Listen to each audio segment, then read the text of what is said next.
Мамлекеттик салык кызматынын Бишкек шаарындагы 1-май районунун башкармалыгынын башчысы коррупцияга шектелип кармалды. Ал мыйзамсыз баюу максатында кол алдындагы кызмат адамдары менен бирге алардын компетенциясына кирген маселелерди оң тарапка чечүү үчүн ишкердик субъектилерин системалуу түрдө акча алган коррупциялык схема түзгөн деп шектелүүдө.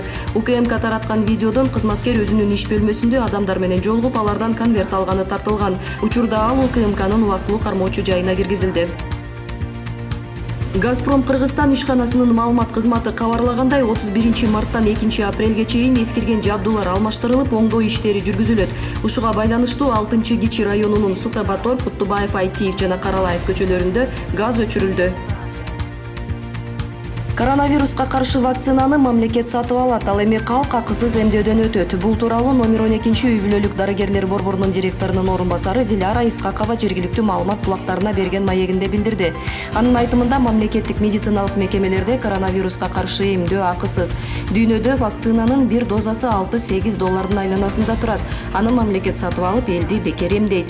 Биринчи этапта 75 000 адамга эмдөө жүргүзүлөт. Ошол эле учурда жеке менчик медициналык борборлор вакциналарды сатып келип, акылуу негизде эмдеши мүмкүн. 30 мартта 8 айлык наристеден COVID-19 аныкталды. Наристеге илдет бир тууган эжесинен жуккан. Бул тууралуу бүгүн 31 мартта Бишкек шаарынын мамлекеттик санитардык эпидемиологиялык көзөмөлдөө борборунун жетекчисинин орун басары Айнагүл Рыскулбекова билдирди. Наристенин абалы азырынча канааттандырарлык, ал үйүндө дарыланууда. Айнагүл Рыскулбекованын айтымында наристенин эжесинен коронавирус 25 мартта тастыкталган. Саламаттык сактоо жана социалдык өнүктүрүү министри Алымкадыр Бейшеналиевдин билдирүүсүндө бүгүн 31 мартта өтө турган кеңейтилген республикалык жыйында Бишкек шаарында той жана үлпөт тойлорду өткөрүүгө чектөө киргизүү тууралуу чечим кабыл алынат. Буга чейин министр Бишкек шаарында, Чүй облусунда жана Ысык көл облусунун айрым райондорунда эпидемиологиялык абал курчуп бара жатканына байланыштуу чектөөлөр киргизилерин айткан.